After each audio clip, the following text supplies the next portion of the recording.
Welcome, everyone, to Young at Heart, session number 105. I'm Father James DeLucio with the Paulist Fathers, continuing the nursery rhymes of Mother Goose in these sessions. We're going to begin with two sort of reprimands to children. The first, not so well known, the second, quite. The first, come when you're called. Do as you're bid.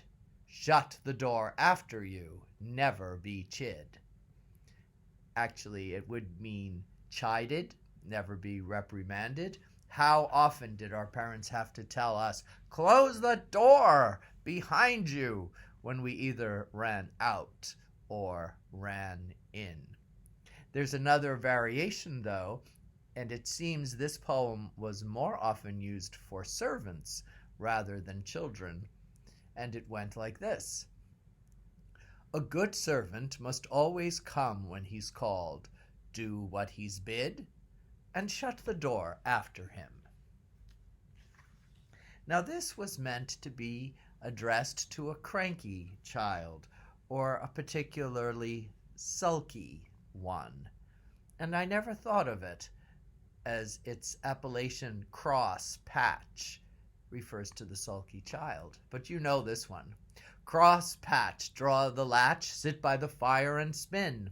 Take a cup and drink it up and call your neighbors in. That's fun, isn't it? It can also be used as a taunt to tease a child or adult. Beware. Use it judiciously, is my advice. A cow and a half, and ox and a half, 40 good shillings and 3. Is that enough tosher for a shoemaker's daughter, a bonny lass with the black eye? Black eye. There were 3 cooks of Colebrook, and they fell out with our cook, and all was for a pudding he took from the 3 cooks of Colebrook. Variation. And they fell all on our cook, and beat him sore that he did look as black as did the pudding he took from one of the cooks of Colebrook. Well, that has a kind of nice sing-song dynamic to it. Let's try it again, as if it were 2 verses in the same poem, because they're quite similar. And one does seem to follow the other, don't you think? There were 3 cooks of Colebrook, and they fell out with our cook, and all was for a pudding he took from the 3 cooks of Colebrook. Okay. And they fell all on our cook, and beat him sore that he did look as black as did the pudding he took from one of the cooks of Colebrook.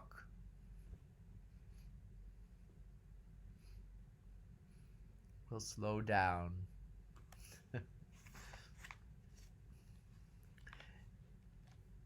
Cushy cow, bonny, let down thy milk, and I will give thee a gown of silk and a silver tree, if thou wilt let down thy milk to me.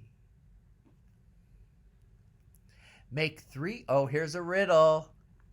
Ready? Now, this one has 2 options, but in either case, take out a pencil and draw. And then you may solve this riddle more than any other one before. So I'm delaying a bit so you can get a pencil and paper, or you can, I think you can put me on pause. Better than delete. All right, so here we go. Make 3/4 of a cross and a circle complete, and let 2 semicircles on a perpendicular meet. Next, add a triangle that stands on 2 feet. Next, 2 semicircles, and a circle complete. I'll give it to you again. Make 3/4 of a cross and a circle complete, and let 2 semicircles on a perpendicular meet. Next, add a triangle that stands on 2 feet. Next, 2 semicircles and a circle complete.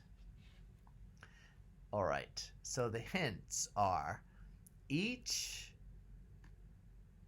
description is a letter, having you draw a letter, and then you come up with a word. Or each description is to be followed to create a picture. You may try it either way. So I'm going to keep you guessing for this riddle, and I will repeat it one more time. And then, of course, you can always, go back to get it. Make 3/4 of a cross and a circle complete, and let 2 semicircles on a perpendicular meet. Next, add a triangle that stands on 2 feet.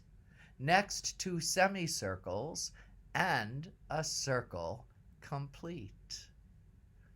And I'll give you a hint. A triangle that stands on 2 feet is meant to be the letter A. But that's all I'm going to tell you.